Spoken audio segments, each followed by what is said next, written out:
Olá, paz do Senhor a todos. Eu sou o Evangelista Nunes. Estou chegando com a reabertura das lives do canal @Bíblia Sem Polêmica.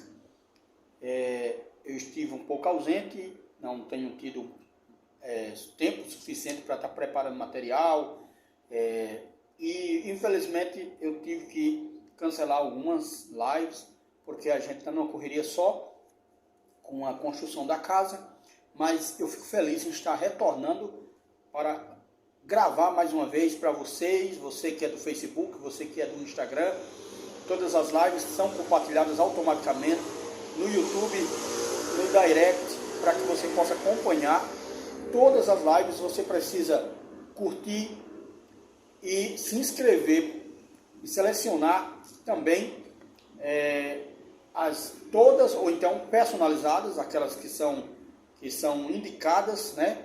Então, se você gostaria de melhorar ainda mais esta live, as minhas programações aqui, mande sua pergunta, se você tem uma dúvida na Bíblia, você tem uma dificuldade de entender uma determinada passagem bíblica, e se você quiser trazer esse assunto, trazer esse versículo, eu estou totalmente aberto para qualquer questionamento, para qualquer posicionamento de qualquer um que esteja disposto a, junto comigo, examinar mais a Bíblia. Então, nessa noite, eu estou passando mais uma vez por aqui no programa, no @Bíblia Sem Polêmica, canal do YouTube, para fortalecer cada vez mais, brevemente, eu vou estar com o meu estúdiozinho, tudo preparado, local para edição, tudo preparado direitinho para que possa trazer qualidade e mais informações para você, meu irmão, minha irmã, você que é líder, você que é pastor, você que é dirigente de congregação, assim como eu, e possa melhorar ainda mais o seu conhecimento. Eu digo assim, se você vai na internet, claro, você vai encontrar milhares e milhares de vozes, né?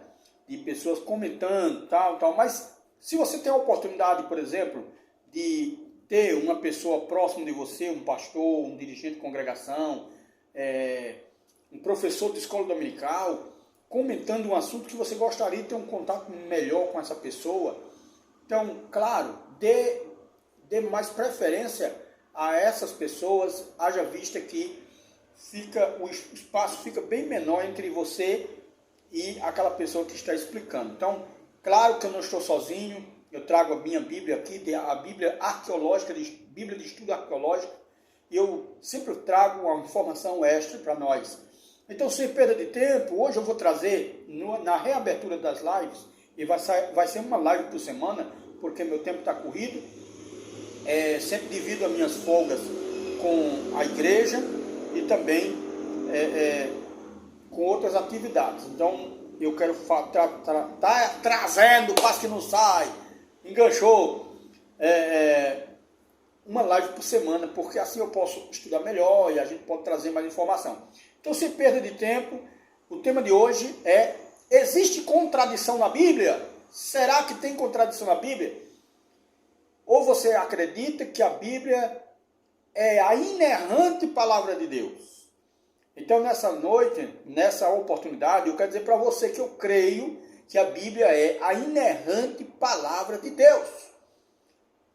Porém, devemos lembrar que quando os homens que Deus usou, o Espírito Santo inspirou a escrever, eles escreveram na sua ótica, ou seja, escreveram sem ser pressionados. O Espírito Santo não estava lá pegado na caneta, no lápis, na pena, melhor dizendo, naquela época não existia caneta nem lápis, mas assim, eles não estavam lá, o Espírito Santo pegando assim, fazendo assim, não. Eles escreveram, o Espírito Santo iluminou a mente deles para narrar os acontecimentos na Bíblia, narrar os acontecimentos da história,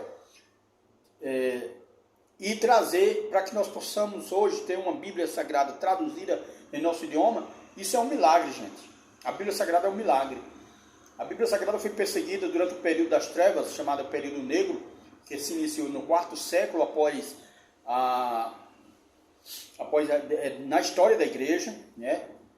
Após a morte do último apóstolo, no ano 100, aí do ano 200, quando chegou no ano 300, que já começou as perseguições mais, né, os imperadores romanos.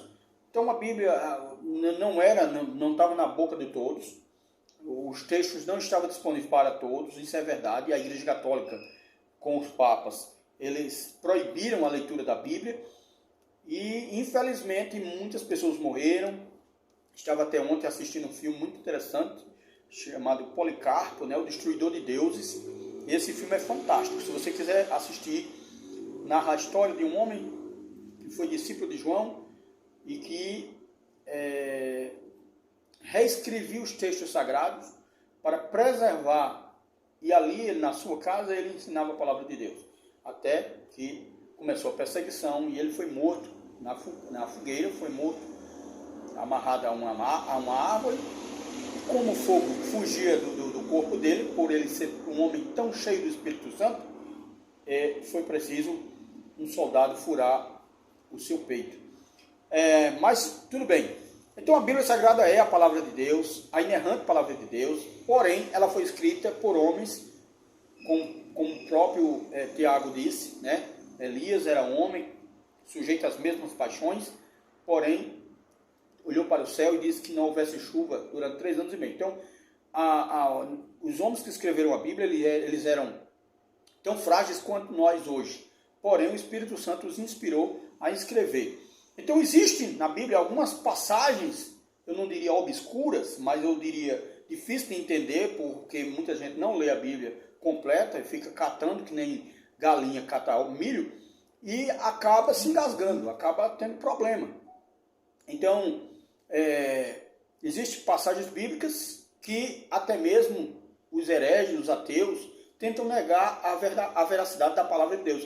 Então eu quero trazer pelo menos 5 pontos, 5 supostas, né, contradições, para que possamos nos aprofundar. Eu quero mandar um abraço para meu filho Isaac William, para minha esposa Rosileide Martins, para minha filha Tainá, para minha filha Thaís, né, minha filhinha do coração. Todas elas são filhas do meu coração.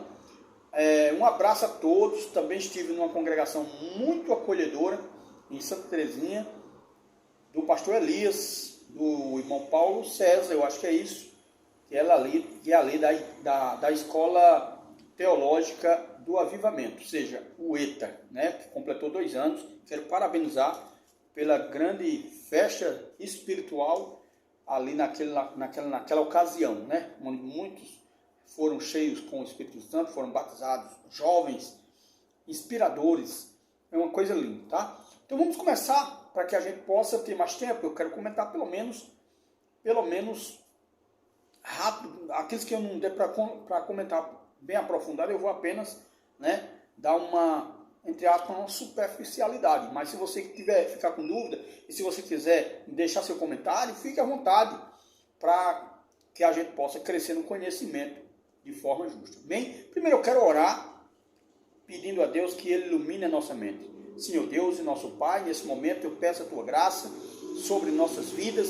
Pai, ilumine o nosso entendimento, porque a Tua palavra diz, Senhor, que o Teu Espírito Santo foi enviado para nos trazer toda a verdade e para que não venhamos ser enganados, Senhor.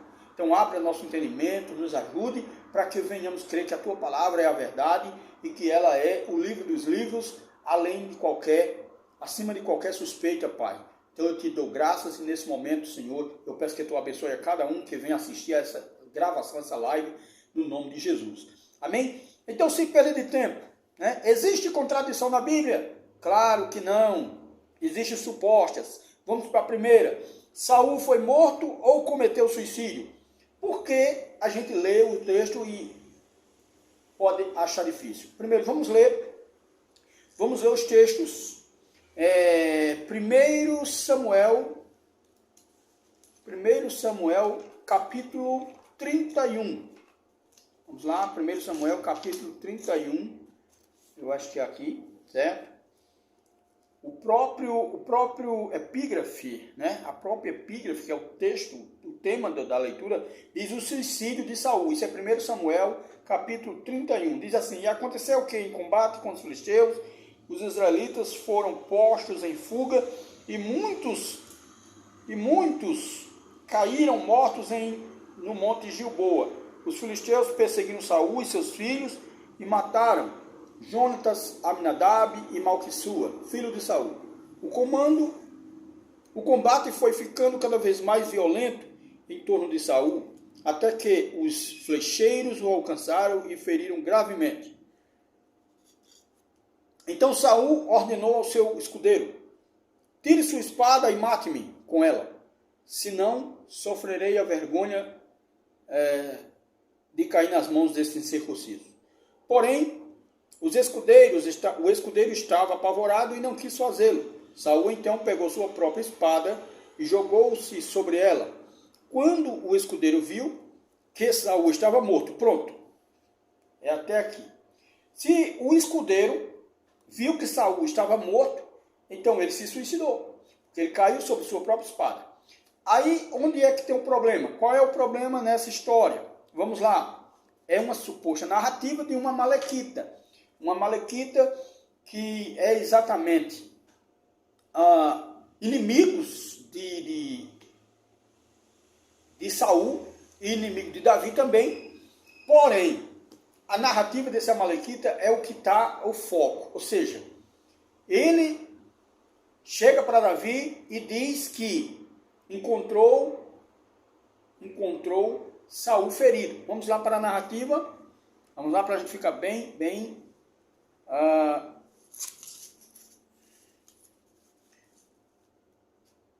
informado. 2 Samuel, capítulo 1, versículo 1 ao versículo 10. É isso? Deixa eu me ver aqui. É isso. 2 Samuel.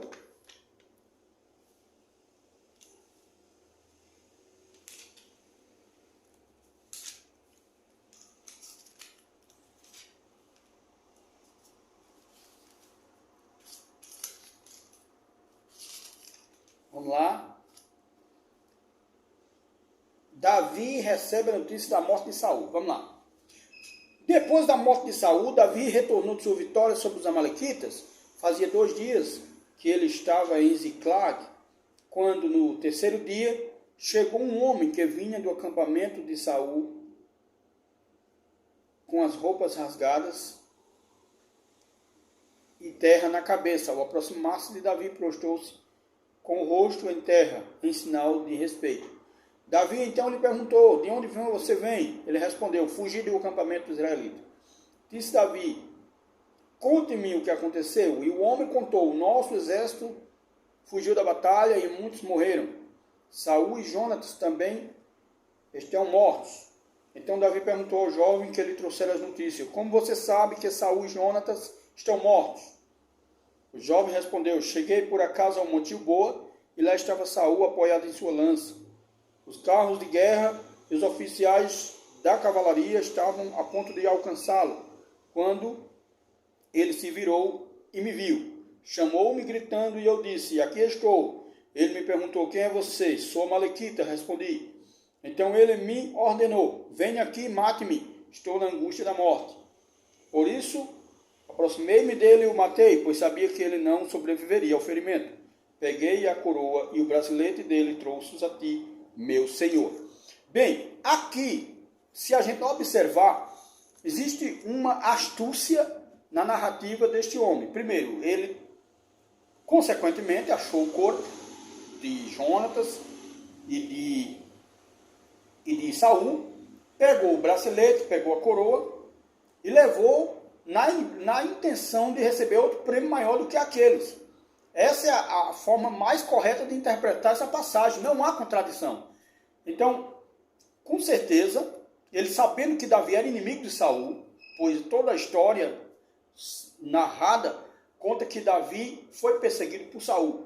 Então, com certeza, ele disse: eu vou tirar proveito de toda essa história. E aí, o que ele conseguiu foi morrer, né? Porque Davi, ele não odiava Saul. Davi, pelo contrário, ao passo que Saul queria matá-lo, Davi teve a oportunidade e não matou. Então, aqui nós temos uma situação que não é uma contradição bíblica, porque o texto diz, no capítulo 31 de 1 Samuel, que o próprio escudeiro viu que ele já estava morto. O próprio escudeiro disse, viu que o Saul já estava morto. Então ele temeu e ainda se matou, né? Se apoiou na sua espada e matou-se também. Então por que é que Saul não morreu e ele morreu? Então Saul morreu, né? Já estava morto. E o escudeiro se jogou sobre sua lança e também morreu. Mas esse amalequita vem com a narrativa dizendo que Saul estava ferido a ponto de gritar por ele para que ele viesse matá-lo. Então isso é uma grande tentativa de conseguir um prêmio e não conseguiu. O que conseguiu foi a morte. Então não há de forma nenhuma contradição aqui, tá bom? Vamos avançar. Se você tiver dúvida ainda, leia claramente essas passagens. Capítulo 31 de 1 Samuel e o capítulo 1 do livro de 2 Samuel. Leia com atenção e ajunte os pontos. Não fique fixado só num ponto. Fixe os pontos. Nós precisamos ler a Bíblia com olhos espirituais, carnais e também perspicaz. Ou seja, entender de forma indutiva o que está acontecendo no texto. Amém? Vamos para o segundo ponto, que o segundo ponto também não é muito fácil, né? Vamos lá. Qual o sacerdote que deu os pães a Davi e seus servos? Olha só, eu vi no Kawaii um vídeo onde o cara estava desafiando, né, as pessoas a mostrar, né, tentando mostrar que a Bíblia tem contradição. Então ele dizia, a Bíblia se contradiz quando diz que Jesus, falando em Marcos, diz que Abiatar era o sacerdote. Quando Davi entrou no templo do Senhor, comeu os pães da proposição, que somente era lícito aos sacerdotes comerem. E no livro de 1 Samuel, me parece aqui, 1 Samuel, é isso mesmo, tá? 1 Samuel,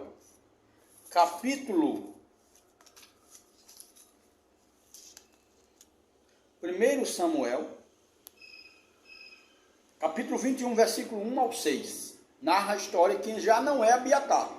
Aí ele diz, por que aqui Jesus diz que é Abiatar, e lá em 1 Samuel 21, versículo 1 ao 6, diz que é Aimeleque.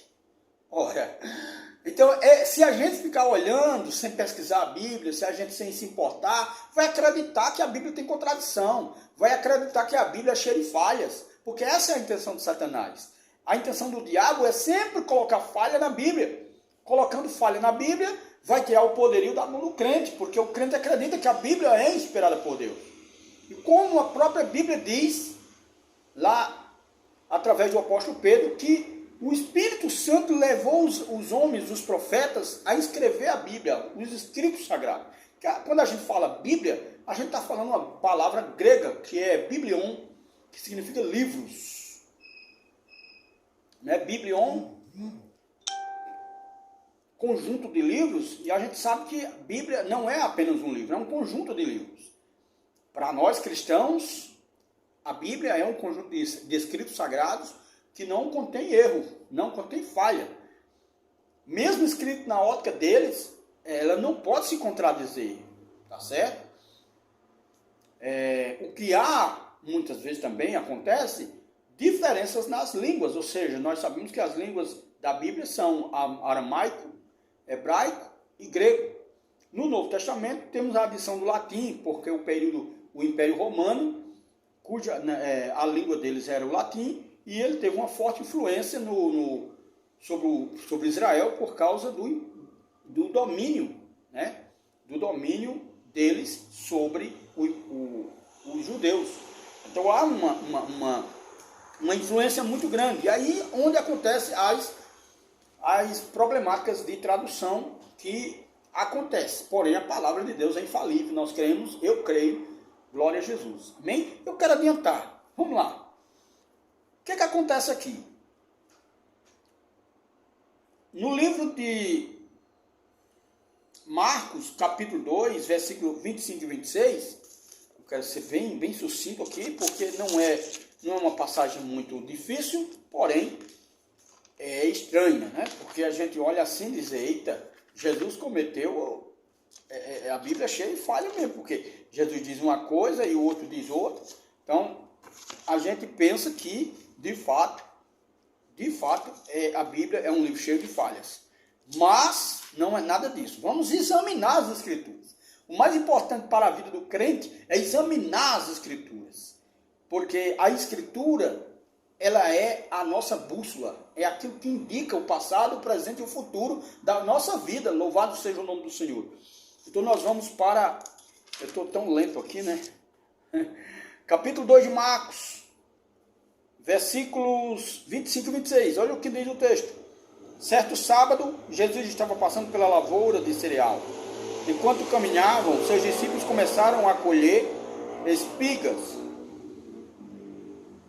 E os fariseus lhe perguntavam, olha o que eles estão fazendo, o que não é permitido no sábado. Ele respondeu, vocês nunca leram o que fez Davi? Quando ele e seus companheiros estavam necessitados e com fome, nos dias do sumo sacerdote Abiatar. Olha só, tenha calma. Davi entrou na casa de Deus, comeu os pães da presença ou proposição, que apenas era permitido aos sacerdotes comerem. Olha só, aqui nós temos a narrativa de Jesus, certo? Jesus diz que foi nos dias de Abiatar. Mateus também fala, Mateus capítulo 12, versículo 4, Mateus, Lucas também, né, os três evangelhos, os evangelhos sinópticos. Mas quando você vai para o Antigo Testamento, nós vemos o seguinte, nós vemos que 1 Samuel capítulo 21, 1 Samuel capítulo 21,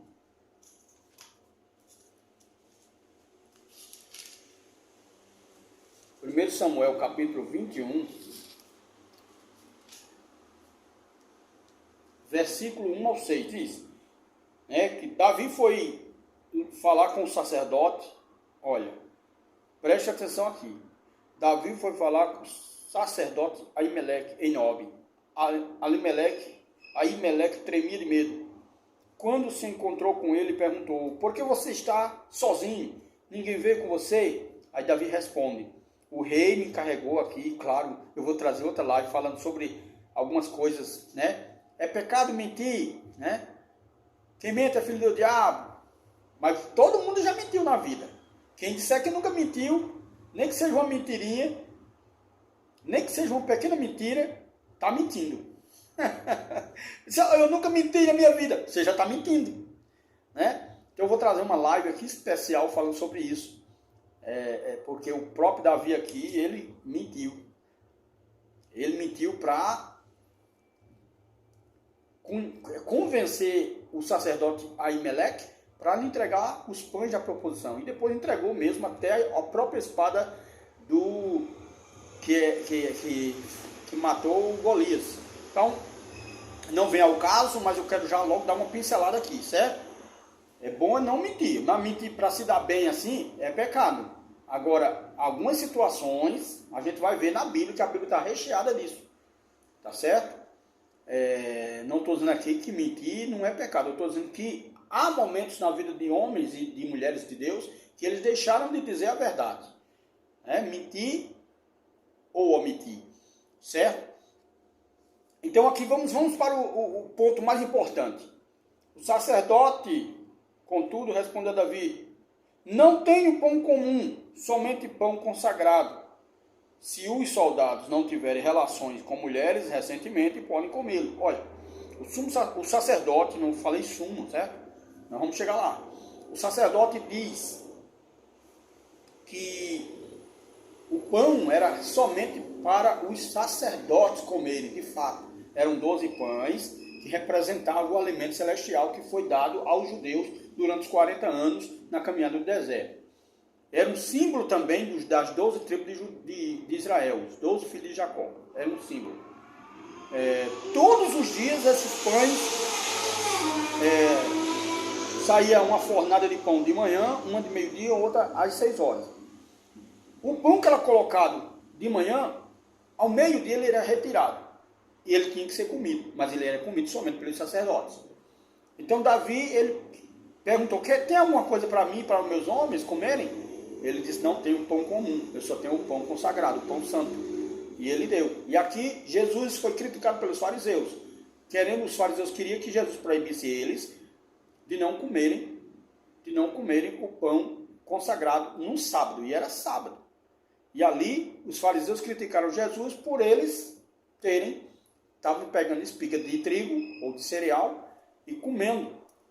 E era sábado. Né? Esses fariseus eram realmente um problema. Era uma pedra no sapato de Jesus. Jesus sempre escapulia. Você vê que Jesus ele não entra na conversa deles. Jesus diz assim, não leste não o que foi que aconteceu lá e tal e tal e tal. Jesus matava logo a charada. Jesus não queria conversa. Não, eu digo, eu não quero muita conversa com o espírita. Eu não quero muita conversa com o adventista do sétimo dia. Eu só digo, é pecado você trabalhar no sábado. Olha, se eu estou trabalhando numa empresa e a empresa diz que eu tenho que trabalhar, eu vou trabalhar. Por quê? Porque se eu não trabalhar, quem é que vai? Como é que eu vou dar de comer aos meus filhos? Onde é que está escrito? Né? Jesus diz, os sacerdotes quebrantam o sábado, porque todo sábado tinha que ter o fogo no santuário, tinha que ter o pão no santuário, eles tinham que matar o animal no dia do sábado. Então, o próprio Jesus diz, vocês não sabem não que os sacerdotes quebrantam o sábado e ficam sem culpa? Então, o homem foi criado por causa o sábado foi criado por causa do homem, não o homem por causa do sábado, certo? Então, Jesus explicou, não quero entrar nesse aspecto aqui, mas é interessante denotar isto. Então, vamos lá. Quem realmente deu os pães para Davi? Abiatar ou Abimeleque? Aimeleque, melhor dizendo. Aimeleque. O texto de 1 Samuel 21, verso 1 ao 6, diz que é Aimeleque. Porém, Jesus chega a dizer que nos dias do sumo sacerdote Abiatar, Davi entra no santuário,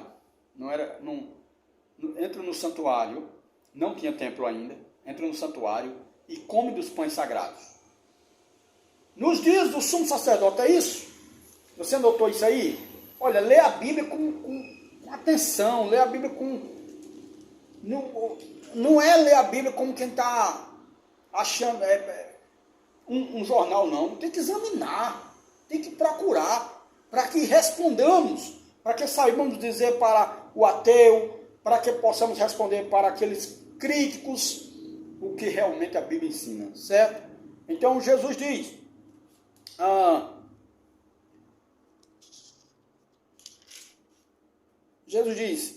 ele respondeu, vocês nunca leram o que fez Davi quando seus companheiros estavam em necessidade? Nos dias do sumo sacerdote Abiatar, e agora chegou. Por que Aimeleque não é chamado de sumo sacerdote? Porque Aimeleque é filho de Abiatar. E Abiatar é sumo sacerdote, ele é chefe. Ele é sumo sacerdote. A palavra sumo quer dizer chefe, certo? Que comanda. Então era comum os mestres judeus, Jesus era um rabino, e se referia a um determinado ponto, falando nos dias daquele determinado sacerdote, aquele sumo sacerdote. Porém, quem entregou os pães, o texto de 1 Samuel, não se contradiz com Marcos 2, verso 25 e versículo 26. Por que não se contradiz? Porque aqui Jesus fala nos dias do sumo sacerdote. E o sumo sacerdote era Abiatar. E Aimeleque, quem deu? Então, o sumo sacerdote estava no comando, e o próprio Abiatar, nós sabemos, era filho o próprio Aimeleque era filho de Abiatar. Então, é um costume também, de questão de hierarquia e de respeito, pronunciar o nome do pai do sacerdote, ou seja, foi o que Jesus fez. Jesus pronunciou o nome do pai do sacerdote. Abiatar é pai de Aimeleque, porém foi Aimeleque quem deu os pães. Isso a gente não tem dúvida, porque o texto de 1 Samuel deixa isso bem claro. Então, é isso. Primeiro e segundo ponto já se foi. Vamos lá para o terceiro? O terceiro eu só descobri quando eu fiz a minha primeira leitura na Bíblia. A minha primeira leitura de toda a Bíblia. Eu descobri isso aqui, eu cheguei, li, e lá na frente eu fiquei com uma pulga na orelha. Eu disse, oxi, como é que pode ser isso? Né? E é uma das passagens, eu estava dizendo, mais complicadas. Por quê? Porque o texto não traz nenhuma explicação. E aí o que é que acontece? Precisamos rever a questão cultural do povo judeu, toda a questão, né? Então nós vamos lá. Absalão não tinha filhos, segundo Samuel 18:18. Vamos lá, você tem essa informação? Segundo Samuel 18, versículo 18. Quando em vida Absalão tinha levantado um monumento para si mesmo no Vale do Rei, dizendo, não tenho nenhum filho, para preservar a minha memória. Por isso deu a coluna ao seu próprio nome. Chama-se ainda hoje Monumento de Absalão. Eita! Olha só que problemão. Quando a pessoa lê a Bíblia, a pessoa vai descobrir que Absalão era pai de 3 filhos e 2 filhas. E aí? Vamos lá? Vamos no próximo? 3 filhos e 1 filha, melhor dizendo. 2 Samuel 14, 27. 2 Samuel 14 e 27. Olha só. Então é isso, um professor de escola dominical, um dirigente de congregação. Isso não são questões de cara perder salvação. Porém, há um problema sério. Porque chega um cético, chega um ateu e diz, olha, tá vendo? Tua Bíblia está cheia de contradição, rapaz. Tua Bíblia está cheia de problemas. Aí a gente tem que responder. A Bíblia diz que a gente tem que estar preparado para responder com calma, com amor a essas pessoas que estão indagando, certo? 14 e 27, vamos lá. 2 Samuel 14, 27. Minha visão está tão devagar. 48 anos, não é brincadeira não. Vamos lá. Então Joabe 27. Ele teve, versículo 27, ele teve 3 filhos e 1 filha, chamada Tamar, que se tornou uma linda mulher. E agora? Sabe o que acontece? É que a cultura judaica, todo mundo sabe, eu acho que muita gente conhece as filhas de Zelofeade, ou seja, a Bíblia fala de um homem que só teve filha. Ele foi pai só de filha. E na lei dizia que a terra, quando fosse ser dividida, seria dividida por porção e quem deveria assumir a chefia seria o primogênito. Porém, Zelofeade só teve filhas. E agora?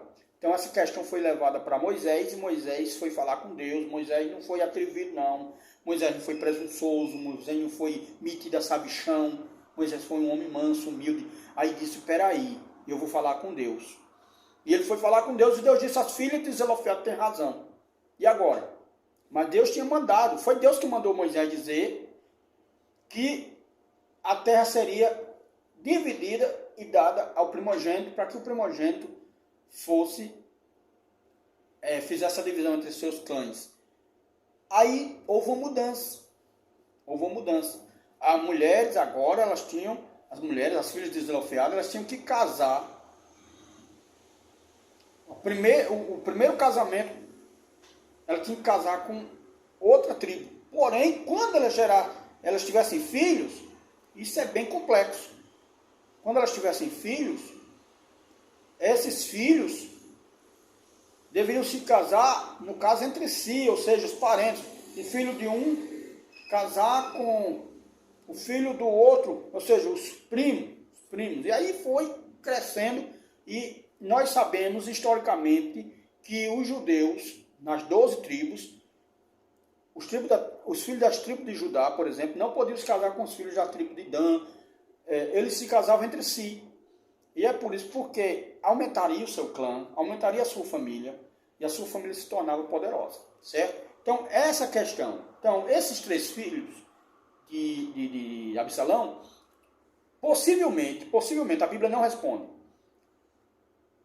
Dada essa informação da cultura, os filhos não chegaram à idade adulta a ponto de ter esposa e gerar filhos. O que aconteceu? eles devem ter morrido na adolescência. A Bíblia não fala. Porque a Bíblia não pode entrar em contradição. É a palavra de Deus. E dada a cultura, a gente pode responder assim. Então, a Bíblia fala que Tamar foi a filha de Absalão e se tornou uma mulher muito bonita. Só não mais do que minha esposa. Minha esposa é mais bonita do que Tamar, com certeza. Amém? Então é isso. Então está respondido. Está respondido. A Bíblia entrou em contradição? Não. A Bíblia somente omitiu essa informação porque Absalão fez um monumento para ele. Certo? Dado o problema da morte, quando Absalão foi morto, quando ele se revoltou contra o pai e foi guerrear contra os exércitos de Judá, e ele foi alcançado e ele foi morto, morreu pendurado, com o cabelo dele enganchou num arbusto, numa árvore baixa, né, melhor dizendo, e ali transpassaram ele, jogaram ele num valado, cobriram com pedra, né, e ele ali, alguns lamentavam porque ele não tinha ninguém para levar adiante a sua descendência. É isso que acontece. A questão do levirato é mais ou menos isso. Levirato era uma prática, desde antes da lei até nos dias de Jesus, era praticado o levirato. Ou seja, o irmão possuía a esposa do irmão, caso ele morresse prematuramente, sem ter gerado filhos. Então, o levirato é o irmão daquele, o cunhado. Geraria filhos ao irmão que faleceu. Entre aspas, os filhos gerados ali não seriam dele, seria do seu irmão, a memória, né? Biologicamente seria dele, claro. A Bíblia não vai entrar nesses detalhes. Tudo bem? Então está respondido. Ele não teve filhos para levar adiante o seu nome. Mas ele teve 3 filhos. É o que diz o texto sagrado em 2 Samuel 14, 27.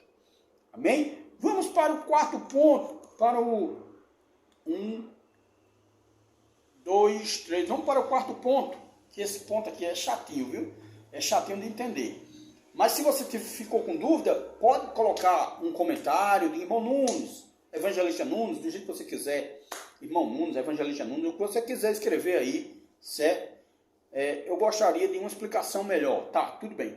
A gente vai tentar explicar. Eu estou aqui com a Bíblia arqueológica, é uma Bíblia que traz muita informação cultural, muita informação sobressalente, e eu creio que é uma ajuda muito grande. Tá certo? Vamos lá. Vamos para o quarto ponto. Eu disse que eram 5 pontos. Eu não posso me prolongar muito, não quero que essa live fique muito longa, certo? Vamos lá.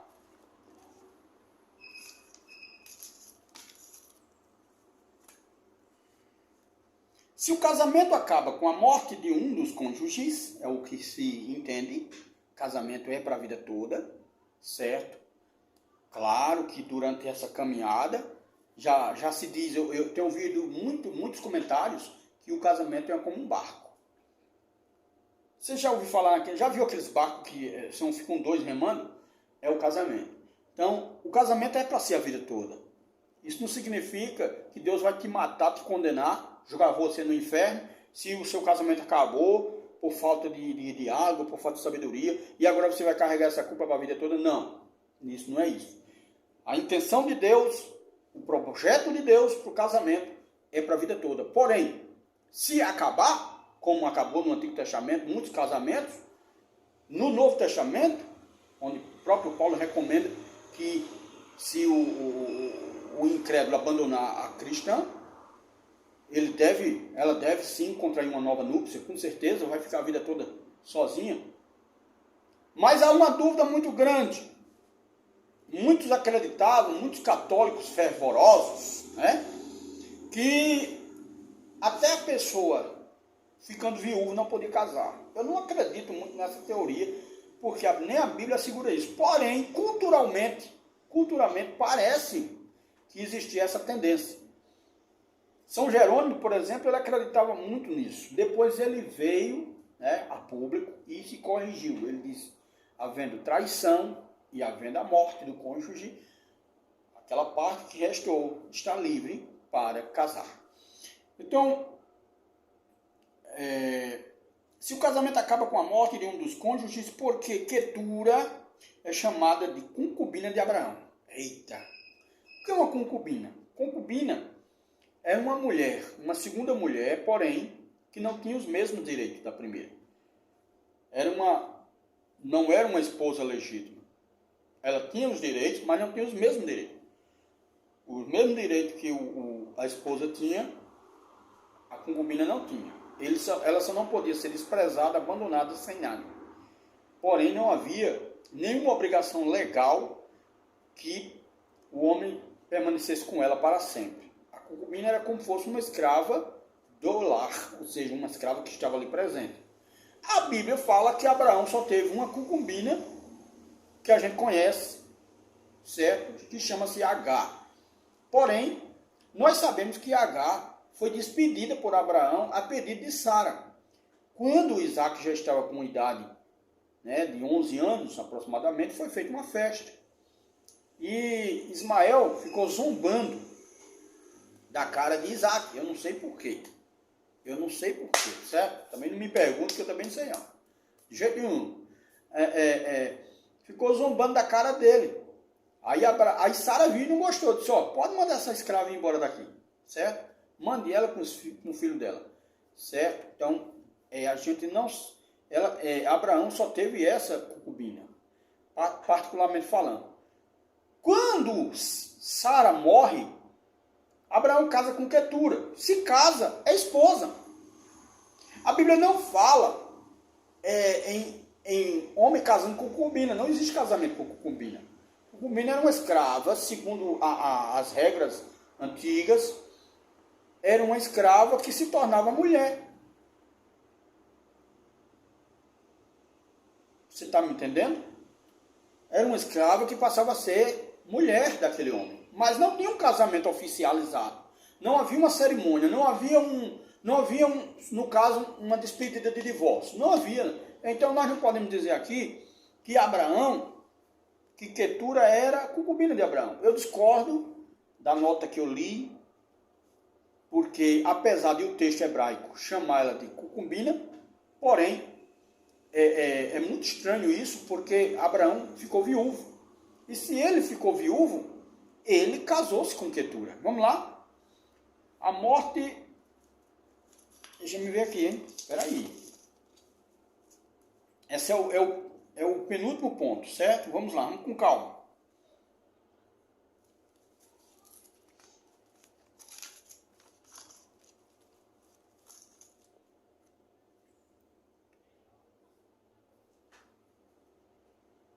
Ela foi... Quando fala de Sara, chama de esposa. O único texto que fala que Quetura era concubina, 1 Crônicas 1:32. O narrador do livro de Crônica 1 e 2, que para nós são 2 livros, porém para os judeus é apenas um. 1 Samuel, 2 Samuel é apenas um livro também. O mesmo, há possíveis, a tendência possível de que o mesmo narrador de 1 Samuel e 2 Samuel e de 1 Crônica e 2 Crônica seja o mesmo. Ou seja, então, nessa questão de escritura, são realmente contundentes na questão da autoria dos livros. Uma parte foi escrita por Samuel, o próprio Samuel, porém não podemos acreditar que Samuel narrou a própria morte, certo? Ele teria que ser um déjà vu, ele teria que ver a sua morte antes de ter narrado. Então, Samuel deve ter escrito uma parte do livro, e esse, possivelmente, que estava no cativeiro babilônico, narrou os livros, narrou 2 Samuel, 1 e 2 Crônicas, certo? Então, o texto de 1 Crônicas 1:32 diz que ela era concubina. Porém, vamos lá, vamos ver Gênesis 25:1, para a gente explicar. Eu quero dizer a você que eu quero que você fixe essa diferença. Havia uma cerimônia de casamento entre um homem e uma mulher, com testemunhas, porém não há cerimônia de casamento de um homem com outra mulher, com concubina, porque primeiramente para Deus, o casamento o homem só deveria ter uma mulher, certo? Tudo isso foi permissão divina diante do orgulho do homem, diante de uma determinada situação, o orgulho do homem. O homem era muito orgulhoso, metido, ainda é. A gente vê esses cachaceiros aí, só porque às vezes ganha um trocadinho, já quer arrumar outra mulher. Eita, desmantei ele do cão. Mas tudo bem. Nós não, hein? Nós estamos proibidos, temerariamente proibidos. Nós só temos que ficar com uma mulher até Jesus voltar. E eu espero que seja assim. Tá certo? Então, eu acredito que Quetura foi esposa de Abraão, sim, a segunda esposa, porque Sara morreu. Se Sara não tivesse morrido, ela era concubina. Eu discordo do texto de 2 Crônicas, de 1 Crônicas 1:32, pelo fato, essa informação era de acordo com a história, de acordo com os relatos históricos, culturais, seria desonroso para o homem, né, ter mais de uma esposa. Então colocaram como concubina, mas o texto sagrado diz que ele casou-se literalmente, certo? Vamos lá? A morte de Sara, capítulo 23, vamos lá. Respondeu os itens tal, vamos ler aqui.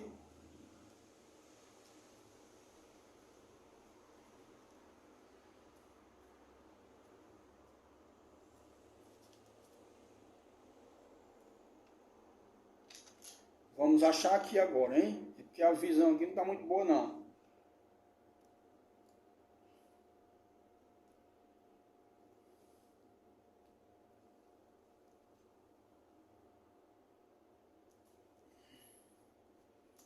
Deixa eu me ver aqui, tá? Eu quero achar que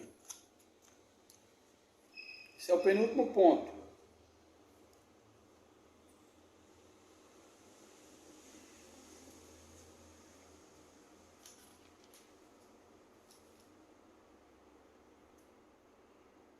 Abraão, capítulo 25, certo? Deixa eu ver aqui se é isso mesmo. Isso, Abraão casou-se com uma mulher chamada Quetura, olha. Abraão casou-se com outra mulher chamada Quetura. Ela lhe deu os seguintes filhos: Zinrá, Joxã, Meclã, Midian, Isbaque e Suá. Olha só, me mostre um texto. Será que tem um texto na Bíblia dizendo que o homem casou-se com uma concubina? Não. Não. O texto sempre diz que ela passou a ser concubina, ou seja, no caso vamos lá, de Jacó. Jacó trabalhou 14 anos por Raquel. 7 anos por Raquel. Quando chegou no dia do casamento, o pai dela, Labão, enganou ele, embriagou ele. Quando ele já estava meio tonto com o vinho, jogou quem? Jogou a menina dos olhos tortos para ele, para Jacó. Ele já tinha feito o desmantelo. Então, de manhã ele pegou na mão dela e foi entregar. Ele foi entregar. E quando chegou lá, ele disse: rapaz, peraí, aqui na nossa terra tem uma lei. Qual é a lei? Não se dá a mais nova antes da mais velha. E aí? Por que não explicou ao homem, rapaz? Ficava difícil, hein? Então, ele disse: você vai me trabalhar mais 7 anos por Raquel. Então ele ficou com 2 esposas. Não era concubina, gente, certo? Quem era concubina agora de Jacó? As servas de Raquel e as servas de Leia, ou Lia. Por quê? Porque não se diz assim: vá fazer uma cerimônia de casamento com uma testemunha, lavrar um termo. Não teve isso. Diz assim: se deite com ele e gere filhos. Aí sim, aí é concubina. Porém, há uma questão histórica. O narrador dos livros de 1 e 2 Crônicas e de 1 e 2 Samuel, ele era um homem muito, muito conservador, vamos dizer assim. Então ele quis conservar a memória de Abraão como marido de uma só mulher. Era um patriarca, ele tinha que dar exemplo. Eu queria saber quando ele chegasse na parte de Jacó. Tá certo? Então, há essa questão, mas aí a gente desfaz a dúvida. Quetura não é concubina de Abraão, ela é a segunda esposa porque Sara morreu. Então, se a esposa morre ou o esposo morre, até no Novo Testamento o apóstolo Paulo diz que morrendo o marido, a mulher fica livre. Morrendo a mulher, o marido fica livre. E assim por diante. O que não pode é estar com duas mulheres, isso é extremamente pecado, prostituição, que no Antigo Testamento não tinha prostituição, certo? Não era a prostituição que nós chamamos hoje. O cara está prostituindo. Não. Para eles, prostituição era uma mulher que era profanada, saía da casa dos pais. Era desonrada e ela ia viver longe, no caso ela ia viver longe da casa do seu pai. E também existiam os prostitutos templais, ou seja, aqueles que viviam nos templos se prostituindo. Isso aí já é uma prostituição para um determinado Deus. Certo? Mas os judeus eles não tinham essa ideia de se prostituir. Porque nós vemos que Judá era viúvo e ele procurou uma prostituta para se satisfazer. E aí a prostituta era a própria nora fingida de prostituta. Daí veio Jesus dessa descendência. Certo? Então, vamos lá. Se a gente mexe, cuidado com o tempo. Amém? Vamos lá, está resolvida essa questão. Sara e Quetura foram esposas legítimas de Abraão, não foram concubinas. Mas a única concubina que a Bíblia relata realmente é Agar. E mesmo assim, ela não viveu com ele todo o tempo, porque eles foram mandados embora. Agar e Ismael foram mandados para longe, para o Oriente. Tá certo? É o texto que diz. Amém? Vamos para o último, para a gente encerrar, pelo amor de Deus, já são mais de 40 minutos de gravação. Tá certo? Vamos lá. Esse aqui é complexo, hein, gente? Por que Ló ofereceu suas filhas virgens, se elas já tinham maridos? E agora? Eita, último ponto, deixei aqui para o final para a gente ter cuidado. Sabe, mais uma vez, informação cultural, informação. A Bíblia Sagrada, como eu já lhe disse, é um livro espiritual, mas ele trabalha com a história, narra a história de um povo, e esse povo começou a vida dele na Babilônia, Abraão foi tirado da Babilônia. Então, muitos costumes, inclusive esse, de gerar um filho através de uma mulher, era costume babilônico, da Mesopotâmia. Então, esse costume, Deus permitiu para Abraão, mesmo que não era a vontade de Abraão nem de Deus. Porque a vontade de Deus, já tinha sido profetizado, que Abraão e Sara seriam pais de um filho das suas próprias entranhas. Tá certo? Então, não é dizer que Abraão não é pai de Ismael. Ele é pai.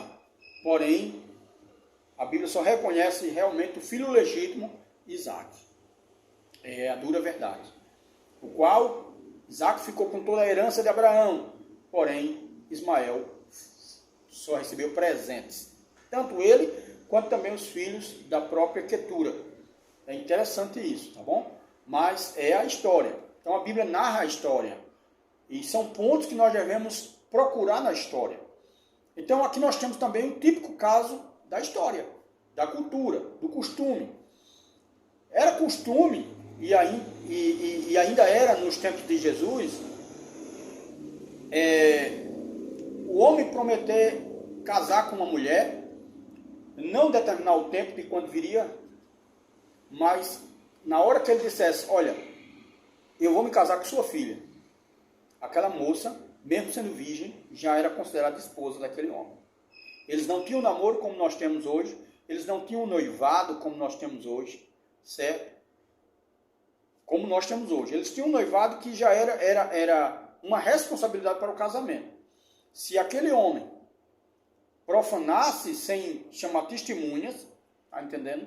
Se não tivesse testemunhas de que ele agora era o marido dela, de verdade, e adentrou a ela, não praticava nenhum ato com ela, ela era virgem, mas era considerada esposa. Foi isso que aconteceu. Quando Abraão orou ao Senhor, intercedeu por Sodoma e Gomorra, E aí Deus enviou os anjos a Sodoma e Gomorra, e quando os anjos chegaram lá, os habitantes de Sodoma e Gomorra tentaram ter relação com os anjos. Porém Ló, que era um homem muito justo, temente a Deus, disse assim: não façam tal coisa, eu tenho 2 filhas moças, 2 virgens, eu vou lhe dar para vocês, olha só. E eu acho interessante, né, que nesse momento os seus genros, ou futuro genro, né, o futuro esposo da moça, não fala nada. Muita coisa estava muito bagunçada em Sodoma e Gomorra. Tipo hoje, a coisa está muito bagunçada. Hoje a moça dorme na casa do rapaz, o rapaz dorme na casa da moça, é um desmantelo. A moça sai de noite, só chega com 3 dias. É um desmantelo do Satanás. Porém, bons costumes ainda é bom guardar. Não temos ainda esse costume. Se ele casou virgem, o bom é que case, certo? Principalmente filho de crente. Filho de crente tem que se manter puro, porque é um exemplo. A Bíblia diz que o jovem tem que ser o exemplo na pureza. Amém? Então, são exemplos bons. Então, o que acontece aqui, não é que a Bíblia não tem contradição, mas é um costume que é colocado aqui e ela não explica. A Bíblia não vai explicar. A pessoa, quando estava narrando o texto lá, disse: eu vou parar aqui para escrever uma explicação. Não existia isso. Uma nota explicativa. Você consegue, sim, numa Bíblia de estudo. E eu aconselho a você que quer crescer no conhecimento, comprar Bíblia de estudo, comprar teologia, para que você cresça no conhecimento sadio da Sagrada Escritura. Então, quando ele oferece as filhas virgens, é porque elas já estavam prometidas em casamento, porém, os maridos ainda não estavam com ela. Dada a necessidade de fugir da cidade, porque Deus deu essa oportunidade para Ló, Deus disse para Abraão: ó, Abraão, eu não posso destruir a cidade enquanto Ló e os seus não saírem de lá. Então foi isso. Vem a esposa de Ló, vem as filhas de Ló, vem os genros de Ló. E aí, é interessante, hein? Foi muito complicada essa questão, mas é cultura, é conhecimento judaico. Embora não havia a formação judaica ainda, eu estou falando aqui, mas é uma cultura puramente mesopotâmica. É uma cultura mesopotâmica que se fixou na cultura judaica, ou seja, o povo extremamente guardou essa cultura, até nos dias de Jesus. A Bíblia diz que Maria estava prometida a José em casamento. Quando ela achou-se grávida pelo Espírito Santo, José não quis inflamá-la, ou seja, não quis trazer má fama para ela, pensou, nem sequer comentou com o pai dele, não comentou com nenhum conhecido, pensou e foi dormir. E durante o sono, Deus falou com ele através de um anjo, dizendo: não temas receber Maria como tua esposa, porque o que está gerado nela é do Espírito Santo, ou seja, ela era pura, ela era virgem. Depois que teve Jesus, ele casou normalmente com ela, ele teve relação com ela e gerou outros filhos. Isso é Bíblia, né? Isso não é história de carochinha, isso é Bíblia, tá certo? Então é uma cultura dos povos antigos que foi mantida até muito tempo. Eu quase que alcancei esse tempo, eu acho que eu peguei o finalzinho desse tempo. Existia na cultura até uns 40, 50, 60 anos aí na história, na década de 50, na década de 40, que quando uma mulher perdia a virgindade, o cara era obrigado a casar. Era obrigado. Tinha que levar para o cartório, nem que se fosse amarrado.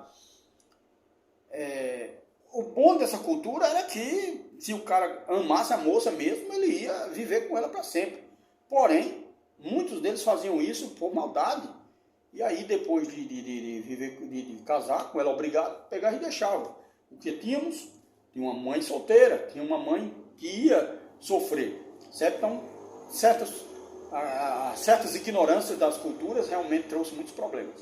Tá certo? Então, nesse vídeo aqui, 29 minutos, no outro eu vou juntar e vamos a uma live só, em nome de Jesus. Daqui a pouco você pode também estar mandando no comentário, você pode perguntar, você pode também dar a sua sugestão, pode discordar de mim, fique à vontade, porque em nome de Jesus, nós não somos briguentos, nós somos povo de Deus. Certo?